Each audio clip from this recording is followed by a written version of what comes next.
So welcome to this Quality Careers Week webinar. I'm Gareth Kingston. I'm Head of Professional Development here at the CQI. I will be chairing this session, but we've got two great speakers who will be sharing their experience with you. Recruiting, developing and retaining staff is a key challenge for the quality profession. And this year, for the first time at the International Quality Awards, there was a developing quality talent category. We hope that this would enable us to uncover some examples of great practice from within the profession that we could share, and we weren't disappointed. The caliber of entries we received was superb, and today I'm delighted we'll be hearing from two of the finalists from that category. They face different challenges and are adopting different approaches to tackling skills gaps and building future-ready quality teams. As I said previously, you can put questions into the Q&A section on Zoom. And after we've heard from our guests, I'll put any specific questions to them. And after we've heard both of them, then perhaps we'll have a more general discussion about developing quality talent and drawing any themes together. Later, we will be hearing from Augustine Adam from British American Tobacco. But to kick us off, we have John Jack, a quality engineer from LifeScan. At this point, I am going to go off camera and on mute, and I'll hand the floor over to John. Take us away, John. Okay. Thank you, Gareth. So, hi, folks. Thanks for dialing in today. I'll just share my screen and we will get underway. So, thank you for the opportunity to speak with you all today. So my name is John Jack. I'm a quality engineer at LifeScan, and I'm going to be talking about our quality apprenticeship and how that is addressing our requirements. So I'll kick off by talking about LifeScan. So who are LifeScan? So we are a global leader in the blood glucose management sphere. So for people with diabetes or other related conditions, they have to monitor their blood glucose for their health. So we make the system kits, we design them and manufacture the test strips here at the Inverness site in the Highlands of Scotland. In terms of some volumes there, at the Inverness site in the top right-hand corner, we manufacture the entire worldwide demand for strips, around 20 million customers globally. And each year we make around 3.7 billion test strips in a 24/7 operation with around 700 people on site. And approximately 100 of these people work in a quality role. So quite a significant portion of the Inverness workforce. So the problem that we faced pre-2016, you can see from the diagram on the top right hand there, Inverness is there at near the top of Scotland, and we're over 100 miles away from the nearest big city or large medical device or pharmaceutical manufacturer. So this provides us with some difficulty recruiting externally, recruiting people with the quality skills, techniques, qualifications, but also with the relevant industry experience as well, which provided some difficulties in recruiting and retaining people into quality roles here without significant life changes for them with a relocation. There are also no locally delivered relevant schemes or courses. Anything that would have to be done for development would all have to be done either with involving some kind of travel or some remote learning. So just before 2016, the requirement came from the business to develop a grow your own local talent pipeline. So what we mean by that is that we want people to come in from the local area. We can take them in and we can develop them to what we want to do, what the business needs, and giving them that, what we said there in the second point there, on-site experience and academic qualifications, using our local educational resources and the experience, the vast experience of LifeScan's quality employees. So the solution in 2016. So since 2007, LifeScan has operated a very successful and award-winning engineering apprenticeship. And this was developed in conjunction with the University of the Highlands and Islands and some other bodies, EAL and Skills Development Scotland. So it would make sense to try and base what we want to do off that, maybe use some points from that. You can see from the top right-hand corner there the proximity of LifeScan's site to the University of the Highlands and Islands. So in terms of a learning facility, we couldn't get really any closer. And through this development, the UHI, EAL, Skills Development Scotland, working with the stakeholders within LifeScan to understand what the requirements were, a 4-year modern apprenticeship was developed. Now, there are two key components of this modern apprenticeship, the academic side and then also the on-the-job learning side. So on-the-job learning to be spent around a variety of different quality teams. You can see in the bottom right there, there's just some examples of some of the quality functions at LifeScan. And I think it's really beneficial that we try and give our apprentices an experience of the quality life cycle, getting to touch every single part of it, and then from there, can develop into specific things. So the program, as it started in 2016, was, as I said, a 4-year modern apprenticeship. The first year was to be spent full-time at college with the engineering apprentices studying a vocational qualification in electrical and mechanical engineering. So full-time at college for the first year. And at the time, that was very beneficial because the apprenticeship was definitely more aimed at an quality operations side of things. So having that appreciation for some of the equipment and systems that we have is definitely beneficial at that time. After completing first year, they would then start a qualification in business through the college on day release. So 1 day a week. At this time, also starting their rotations around the different quality functions at LifeScan. And then in years 3 and 4, they would study a very quality specific technique. So a level 3 vocational qualification in business improvement techniques with a focus on quality. So things like Six Sigma, things like process mapping, things like Poke-Yoke, these kind of modules that were involved. And that really rounds you off academically as a quality professional. And the benefits to this is that the vocational qualification is to be done with actual work experience. It's not fully textbook learning. So you provide evidence for that qualification by actually executing these tasks. So where are we today? So since 2016, there have been some changes in the program. And at the start of this year, there was maybe a forced change from the UHI when they said they would no longer offer the level 3 qualification in business improvement techniques. And that left us in a kind of scenario where we had to maybe revise what we wanted to do, change our expectations. So what we have come up with is a slightly different apprenticeship as opposed to a modern apprenticeship. This is now a graduate apprenticeship, sorry. So what this means is that apprentices will study a degree in business management. So from the first year, they will start a level 2 business improvement technique. So a very similar qualification to what was done in years 3 and 4 previously, while also starting on day release that business management degree. They will continue this throughout years 2, 3, and 4, as well as picking up a Six Sigma Green Belt certification at some point. We've put in here for year 3 during their apprenticeship. Now, this is a little bit different to what we do. They're no longer studying that engineering part of it, but that has its own benefits. We're not shoehorning someone into that anymore, but not every quality career requires you to have a detailed understanding of engineering. This business management degree actually provides you with a lot more flexibility for what you want to do internally and externally as well. And because they're no longer doing that day release, that full time at college in first year, it means we can start those rotations early into the different departments, into the different quality functions. So either do more throughout their 4 years or have longer ones so they can develop those skills even further. And some highlight photos here on the right hand side, we have some photos of our apprentices in action. And then the top left photo there are 2 newest apprentices, Sarah and Matthew, who just started with us a few weeks ago, and they are well on their way to becoming the quality professionals of the future.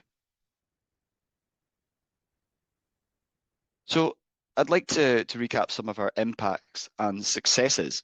So to date, 100% of our apprentices have been offered permanent roles within the quality teams at LifeScan on completion of their apprenticeship programme, which is a testament to how well they do during their time and how well they are trained, that they are immediately offered roles for this. All of our most recent quality engineering roles have been filled by former apprentices. So we are doing exactly what the apprenticeship programme was designed to do, but not just in quality engineering, but also in our quality systems and our software validation teams. All of our former apprentices have received additional promotions within 18 months of exiting the programme due to their skills and experience. And it really shows that desire for continued improvement and continued professional development from our apprentices. There's also some other benefits to the company and to our teams that don't actually have anything to do with the apprentices. So we now see that most departments actually ask for apprentices rather than being told you are getting one. They actually ask, can we have one? And this is not only because of the work that apprentices can do, but it's also for the development opportunities for their own staff. So now people who maybe don't have any management experience can now have some coaching and some mentoring and some teaching experience for the rotation when they have an apprentice. Some shining moments that we've recently had through our program. In the top right-hand corner, there our most recent graduate, Jamie, completing his apprenticeship in August 2025 and securing a permanent role in quality systems.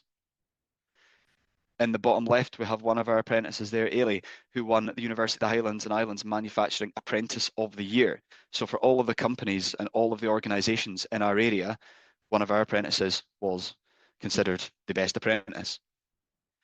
Our apprentices get involved in some really key business activities. So DECRA, a notified body, our apprentices get involved in their audits, whether that be front room, back room, or even scribe and dealing with these auditors. They own NC investigations, they own risk assessments, they own process validations, they own CAPAs at points in their careers. They deliver good and meaningful projects to the business. One there mentioned a Six Sigma Green Belt completed as part of one of our apprentices programs there. Reduced audit documentation requests from 2 hours to 13 minutes, alongside delivering a £13,000 SIP. And then also the program being nominated for and being a finalist for the Developing Quality Talent Award at the International Quality Awards. I think that this apprenticeship has been absolutely vital to LifeScan and has plugged some gaps that we maybe wouldn't have been able to fill or would have really struggled to fill. And I think not only that is it plugging gaps, but it's also creating well-rounded, experienced and qualified quality professionals for the future. Thank you.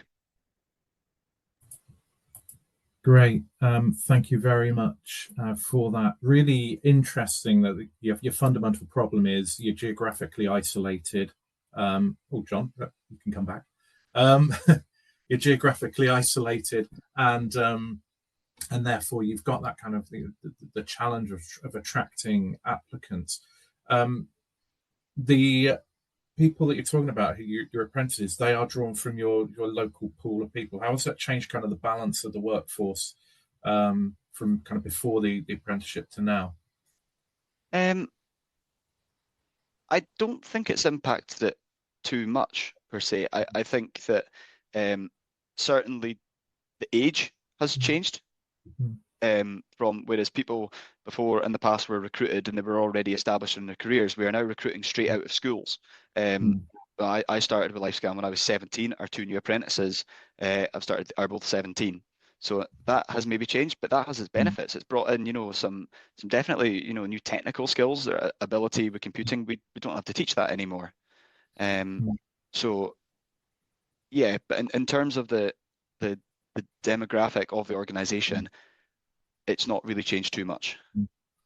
Okay. In terms of setting up an apprenticeship, and you started the 4-year modern apprenticeship, and that was a UK initiative, and then it's morphed into a graduate apprenticeship. But from a business perspective, how much of a kind of an investment is it in getting something like that established and then supporting it? I wouldn't be able to say numbers at this point. I would say that apprenticeships can be partially funded by government organisations as well, certainly in Scotland and I believe in the rest of the United Kingdom as well. The biggest investment is time to get it off the ground. You really need to know your expectations and what you want, because you need to know what you want at the end of your 4 years. You can't just bring someone in and say, well, we'll figure it out. then, and we'll see if we've got something that fits, because then you might not recruit the right person, you might not give them the right opportunities or the right qualifications at that point. So the time up front, and then also investing the time during the apprenticeship, that in your first maybe year, 2 years of the apprenticeship, you're certainly investing more time into their learning and development than you will get back in output. However, that scales do tip at some point, different for different people, but at some point in, you know, maybe their 3rd and 4th year, they will be working fully independently, with very minimal supervision. So in terms of, you know, the kind of the cost and investment, that'll probably differ country to country, but it's definitely worth speaking to, you know, government, local employment bodies, learning providers to see what that would be. But the key investment is time. Yeah, so we had a question from George Roussos, and really you've touched on a lot of that, which was, you know, what was the approximately the investment cost? Well, you can't put a financial number on it, but there's a lot of time, the planning and implementation timelines, and again, you said there's kind of all that work up front, and the ROI doesn't come immediately, but it comes with retaining and developing people in-house, and then them becoming productive a couple of years down the line.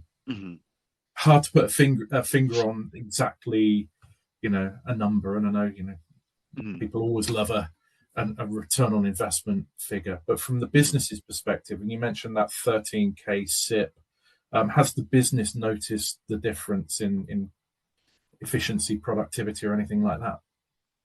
Yeah, absolutely. As you said there, it's, you know, even just that one in terms of audit requests, you know, I'm sure a lot of people on this call are potentially being involved in audits, either carrying them out or being audited. And it can be sometimes a worry if you get asked for something and, you know, it suddenly takes a little bit longer for it. Whereas now, you know, we can return that straight away. So in terms of efficiency, that one alone is fantastic. Also, other apprentices working in different different spheres, the network that they've built in their 4 years rotating around that efficiency and just finding something out, you know who to ask, or you know where something will be stored because you potentially spent time in that department. Yeah, it's helped LifeScan massively. Yeah, that rotation thing really spoke to me. That, you know, getting that 360-degree view of the quality department and function within the business can only help them once they kind of settle into a role. Fantastic. Well, we're going to have some more questions in due course, but for now, John, thank you very much. Really good to hear what LifeScan have done at that kind of the entry point and then early years of somebody's career in quality. Now we have Augustine Adam, who's the Global Quality Standards and Capability Development Manager for British American Tobacco. And Augustine, over to you. All right, thank you very much, Gareth. I will just present my screen. Okay. Okay, so I believe you can all see my screen. So I will just take us through a case study of BAT's approach in developing quality talent. Just a quick run view of some of the things that I'll present. We'll go through the introductions and also speak about the program in itself, what we did and the key things that enabled our success. Then, of course, what we learned and what we can reapply by sharing to the greater audience. But a quick introduction about myself, like was mentioned, my name is Augustine Adam, Global Quality Standards and Capability Development Manager. A bit of a mouthful, yes. But I've been BAT for the past close to 12 years now, right off college. Just like was mentioned, basically, right from university, I joined BAT. I've had multiple roles all through, starting first with the global graduates, which interestingly is just like what was mentioned in LifeScan, in the sense that you get the privilege of actually going through rotations across different departments. Remembering now, and I spent about my first interaction with quality was like spending 3 months in quality department at that time, just to understand. Even though I ended up in the manufacturing space, when I did move back into quality as a factory quality manager, that experience was very, very valuable. Up onto my current role, which is basically focused on driving capability development across the entire group. Okay. But first, let's just open up a little bit on what BAT is. For those of us who have not heard of BAT before, we are a global leader in tobacco and nicotine products. And basically, we play in the nicotine and tobacco industry, which has been going through a lot of transformation. And I'll touch point on this a little bit more, but let me just unpack a little bit of what BAT is. We are present in over 180 countries globally. Yes, and we have over 40 factories. Now, if you can imagine those factories, they all have quality teams in those factories. So over 1,200 people whose capability we have to, understand what we need to do to drive a step change to the next level. From a revenue perspective, we are over a 27 billion pounds a company. And as you would appreciate, we operate under a very, very tight regulatory and legal environment, which makes us constantly have to evolve by understanding the business environment, but also understanding the consumer environment, consumer preferences, which is also evolving. And this evolution basically is what is leading the transformation within the industry as consumers are seeking more alternatives to our traditional combustible products, moving to things like vapor and oral nicotine products. Now, for us to be able to deliver this transformation and this evolution, our foundations are very, very important. And capability is the foundation that we use to enable this transformation. Now, to speak a little bit more about the organizational transformation that is going on, the entire landscape is shifting, and it's not just about BATs, it's also about the entire industry. And there's an increased need and focus for us to move from our traditional combustible products, which is the cigarettes, to the new category product, which are safer alternatives like the vapor products, the tobacco heating products, and also the heating products, and also the modern oral category that we have. So we have multi-category business that we currently run now. And the capability to deliver that within quality was a big challenge. And then we had to understand, how do we support the business in this transition? Yeah, what kind of skills do we need within quality as a function to be able to ensure that we are supporting and actually delivering products that the consumers trust, all right? And that basically translated to the high-level challenges, understanding that we have a legal and regulatory environment we need to manage, but also understanding that the consumers are moving and we have to adapt to that movement. So basically focusing on this program, or what program that can deliver this, was a key opportunity for us to work on. And that's why the International Quality Program, which is our apex quality program within the group, was one of the key things that we visualized as a key enabler to deliver this step change in capability. Now, across the entire group, IQP, like we call it, is one program that all quality managers aspire to attend. It covers the end-to-end of the quality spectrum, from your quality management systems to your innovation processes, supplier quality, your lean manufacturing. Everything is covered within that program. And it's been around for 10 years. So it's actually been around for a while. In 2015, basically, we launched this. It was a physical program. By 2020, we had to adapt because of COVID, like the rest of the world had to. And then we went virtual. And we kept that virtual program to 2021, when we had to expand because we saw the opportunity to even cover more people. So we had 2 sessions to cover the different time zones, and we even increased the number of delegates that we typically take. But in 2024, we had a unique challenge, and that was, how do we even evolve even more? How do we transition this program into a hybrid model, taking the best of the virtual and the best of the in-person and bringing that together? Also, how do we energize the program to make sure it is basically delivering the value and still meeting the business need? So these were the critical challenges that we had to juggle and come up with ideas on how to move forward on. Okay, so like I mentioned, key challenges basically is, on one hand, how do you deliver the hybrid model? Yes, because it's never been done before, where you have the virtual matched very closely with the physical program. Then again, how do you then align this program to meet the new business need? Yeah, because at the end of the day, value is critical. For those of us who have background in lean manufacturing, we understand that value is the source of what we do. How do you release value for the business and also for the stakeholders and also for the consumers? So the first step was understanding the new category content requirements. So we had to do the mapping from a capability perspective to know, with the current program that we have, what are the gaps that we have in terms of the new direction we want to go.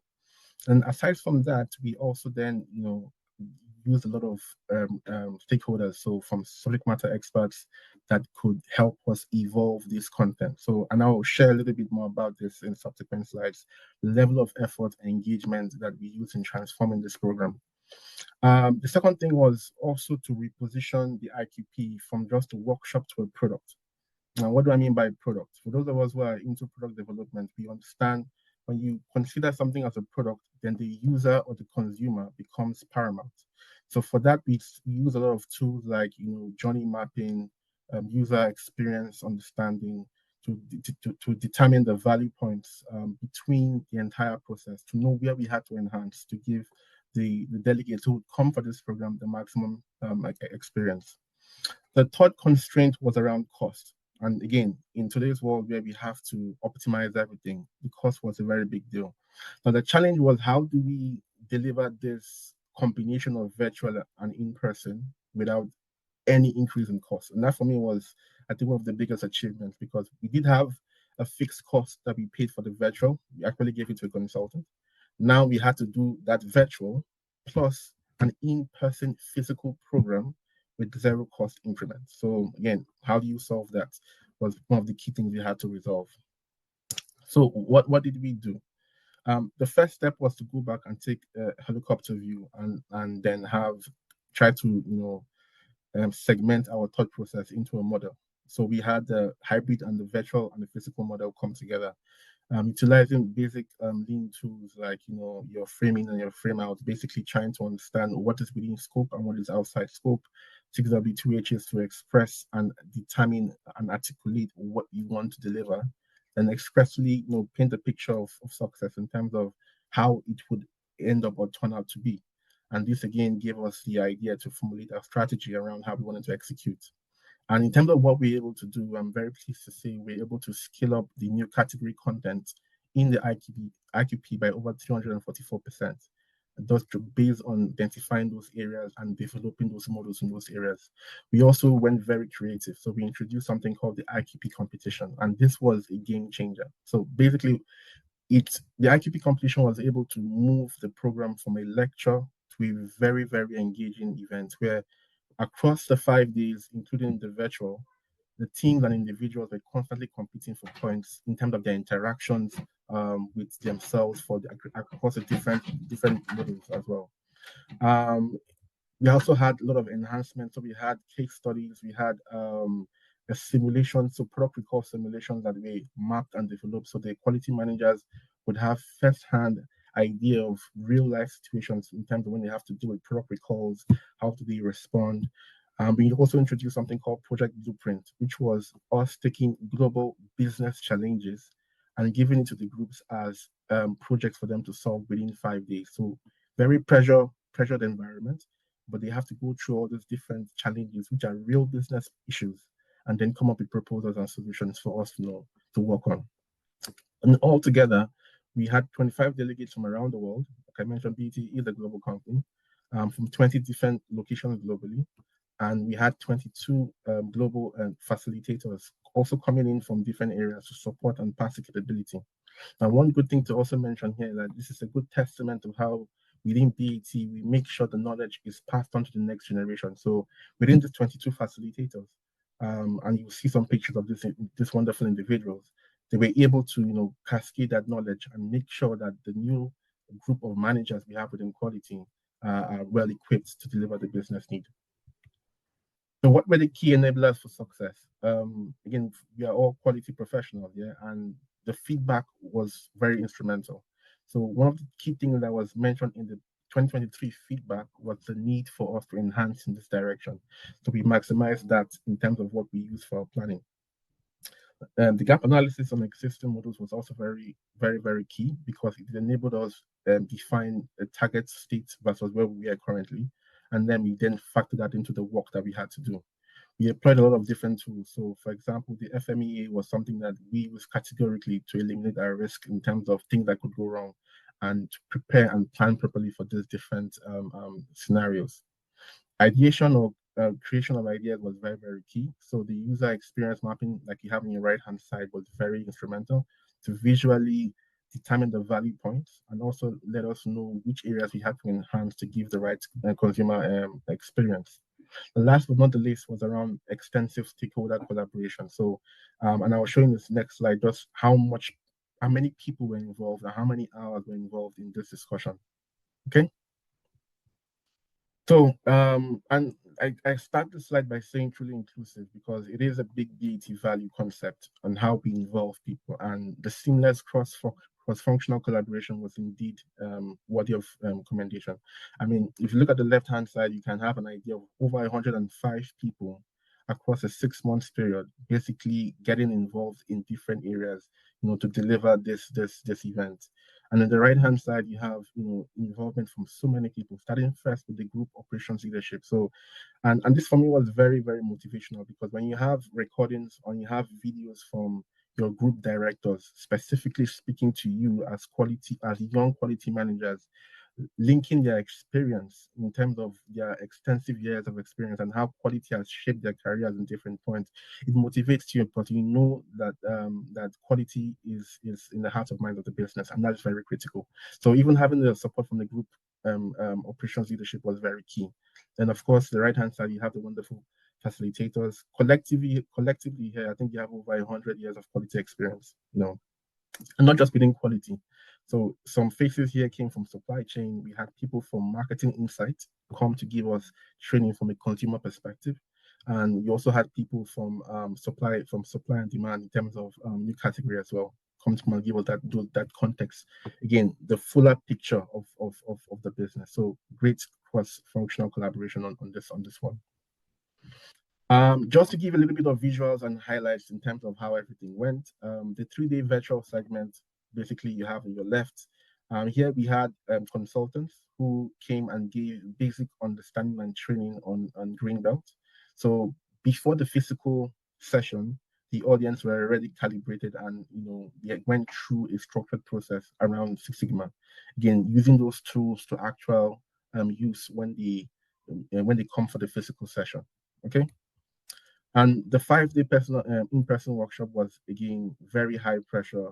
We had trainings in the daytime, we had assessments, we had role plays, we had case studies, we had, simulations, recall simulations, really, really intense. And, of course, a lot of engagement and networking as well, which brings me to the next one, which is around teamworking, networking, and also having fun. So each group we broke them into groups, and they will be in those groups from the first day to the 5th day.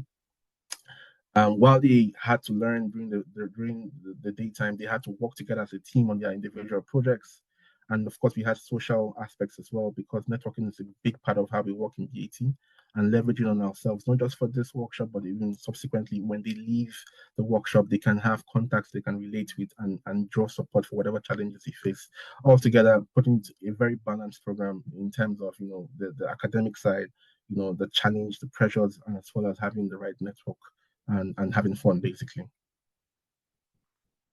So lastly, the results and lessons learned. So the feedback was amazing. So we had social proof coming from LinkedIn, from different comments. We had people who had the opportunity to learn from people from diverse cultures. We had people actually learning things in terms of getting solutions to their local problems. From a result perspective, we had a very amazing NPS score, over 100%. And of course, satisfaction score around 4.8. In terms of even experience-wise, I just want to also note that if I use my own experience, I joined IQP in 2021 when I was still factory quality manager, and basically it's shaped me to where I am today. And a lot of the people who are facilitators today, 5, 6, 7, 8 years ago, were also part of this program. So it is a program that is proven to work. It basically passes on knowledge to the next generation. And the lessons learned were very, very good, especially in terms of linking business problems, real business problems to these individuals to fix and to give us recommendations as well. Okay, and that basically brings me to the end of my presentation. And thank you very much. Thank you very much, Augustine. So now you've seen 2 presentations. So if you want to keep questions coming into the Q&A, that's great. Really interesting program. Huge global organization, 1,200 quality professionals. What do you think the kind of the biggest benefit for the organization has been of this program? Yes, so I think for me, it would be around ensuring that the knowledge stays within the company, because even though you have a large quality base, people are always coming to quality and leaving quality. So we have people, changing roles or staying within the roles. But because we have that documented, structured knowledge base, even if I leave tomorrow to a different department, I'm assured that the end-to-end quality management system and capability is still going to be in place. So in terms of retaining talent, but most importantly, retaining knowledge, operational knowledge, I think has been very, very fundamental. I find it interesting that you've got people from say different countries and many different sites, and that there's a risk that maybe you homogenize everything so everybody's the same and you lose that kind of benefit of different perspectives. Do you think the program leverages those different perspectives through things like the competition and kind of strengthens everybody through that interaction?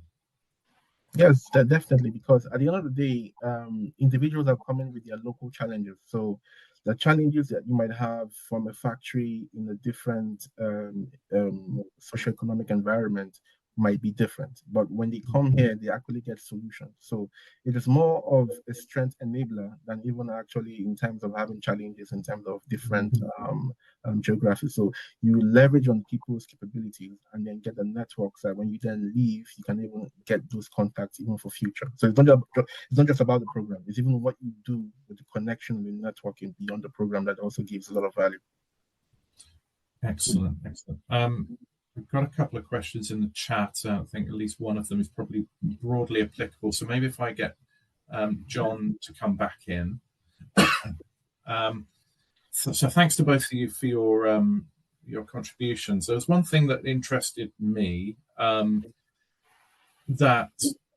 you're both looking at kind of bringing people and skills kind of up to date with the challenges that your organizations have now.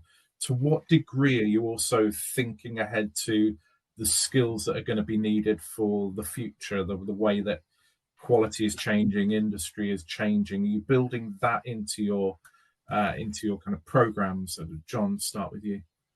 Yeah, I think so. I would say it's maybe with the, as mentioned, the kind of force change we had at the start of the year, maybe took a bit of a step back to see, where we were, and that kind of changed, maybe our requirements actually, maybe we want more well-rounded quality professionals. Yeah, there are courses available that we can, put on for things like AI and other emerging technologies that we're considering. If there's anything there, there's a free course that was mentioned at Quality Live as well. So that's in the plans there when our two newest ones are ready. But yeah, as our program has changed quite significantly, we're still in that kind of phase where we're evaluating how that's going, before we go too far and change something. Yeah. So for us in BAT, basically, it's an interesting topic because as I speak to you now, we are in the process of revising our global quality skills matrix. And one of the things we're doing is actually benchmarking against the CQI competency framework. So it's actually an ongoing activity as I speak. And hopefully within the next 2 or 3 weeks, that should be closed. But what we also see is the opportunity, like you mentioned, in terms of where we are versus where we need to be. And especially because within quality, we are, like I mentioned, we are expanding into what we call the outsource, which is devices. Very new capability, very new competency is electronics, out of what we were doing like 10 years ago. So it is critical that we do this benchmarking across organizations to understand what basically we need to do going forward. Okay, thank you for that. You both work in, to me, what feels like kind of sort of niche industries, manufacturing, I guess, but regulated and all that sort of thing. And we got a question that came in from an anonymous attendee who said they've worked in quality for over 20 years in different industries. but struggle to know the different expected qualifications for different industries and how to gain the knowledge required. For example, I've never worked in pharma, but would be interested in working there. How do you get the opportunity to switch into perhaps a more regulated arena that you're not familiar with without cutting your salary? And what do employers expect of you? And I guess the question is, to what degree for yourselves and for your companies is it about your skills and behaviors and kind of general portfolio as opposed to specific knowledge on your industry? Augustine, should we start with you?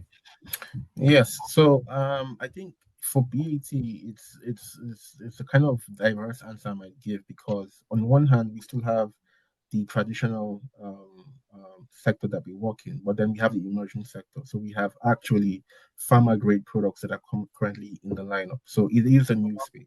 So what I would say is within BAT, there is a role for all spaces of quality. So if you are literally in the regular manufacturing space, then that's fine. But if you're also in the emerging space where we actually are looking for that, additional insight, then it's even better, because then we have these new products that are coming down the line that we have needed those capabilities. So I'd say it's actually not that difficult within a company like BAT, quality-wise, for you to come in, because we have a spread of needs based on the kind of way we operate. John? And I guess at LifeScan, in one of my slides there, I had a diagram showing all the different quality departments that we have and where our apprentices go. I guess it really depends on what department you're going to. In terms of, upskilling and getting, specific experience, there are courses available, to be delivered remotely. I just completed one in process validation for medical devices. There's things like that where you can go in for specific parts of that. There's a number of bodies that offer that.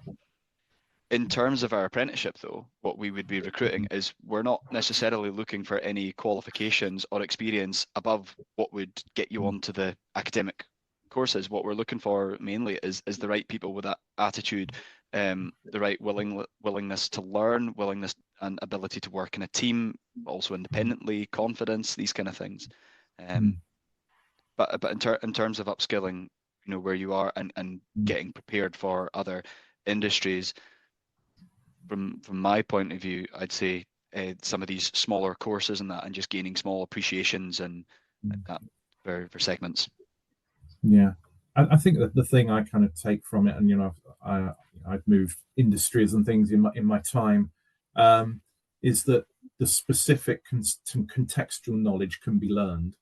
It's about whether you've got the overall kind of skills, behaviors, kind of the ability to kind of adapt and take things on. And it's interesting, perhaps when Augustine was saying about, we have all sorts of different roles within the company, maybe people have preconceptions that if it's a pharma company that you have to know all about pharma, but actually 90% of the job is stuff you already know and you can learn a contextual thing. And I think from the CQI's perspective, there are two things that we can do that assist with that, or can assist with that. We have some member networks that are specific to industries or particular topics. And it may well be that there is, for example, if you were interested in switching into nuclear, you could join the nuclear network and kind of get a sense of the knowledge and the shift that you would have to make to move into nuclear. For example, we've got construction and medical devices and many others. The other thing is we have a mentoring program that is available to CQI members. I'll talk more about that in the webinar I'm doing tomorrow, but that does give you the opportunity to say, I'm looking for someone who can support me with this specific knowledge, i.e. a particular industry or a particular job role. So there are ways of getting support from within CQI, from the CQI's membership as well. So perhaps don't assume that you are, that you have to do a whole load of courses before you apply to move into a new sector. There are other ways of getting the knowledge you need, and then perhaps just upskilling, because I think they'll probably be looking for the right type of person more than the specific knowledge when they're recruiting. But you never know. Another question that I've got is just in terms of your companies and other challenges that they might have in the kind of the recruitment retention space. Are there any of those that are issues that you're trying to tackle at the moment that perhaps differ from what you've already presented, Augustine? So I think the reality on ground is that from a cost perspective, there's a limitation to how much international support, for example, that you might have. So there's some companies that might have the ability to move people around, but these days, due to cost related challenges, we need to focus more on local, focus on what's available. That's like what John mentioned. So that could be something that I think is increasing. The more we have this cost crunched environment, so we might have more focused on what is available. So I think that could be an increasing constraint.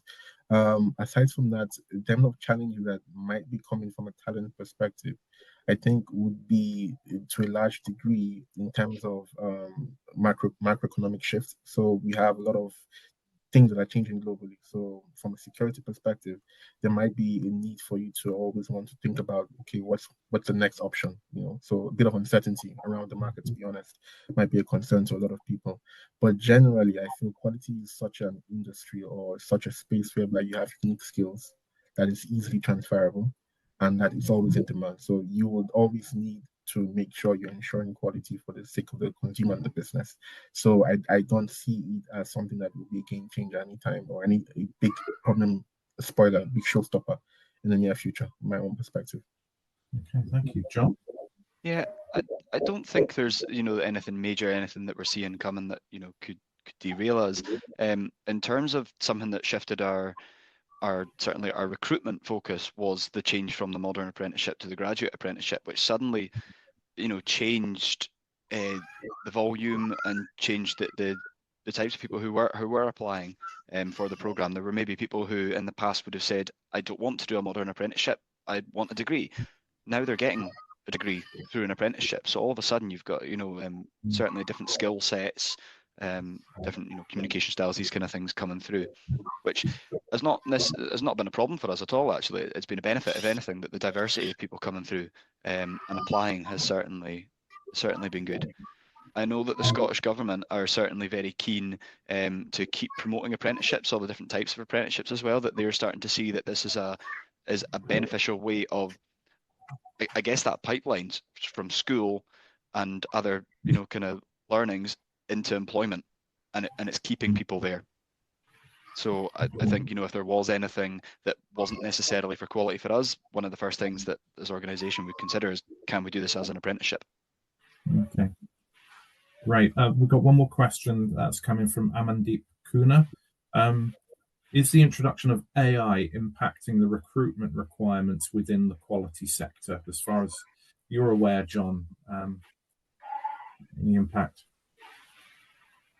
So for apprentices at this point, I would say no. I would say that we don't have any expectations of knowing things about AI and things about quality for who we recruit.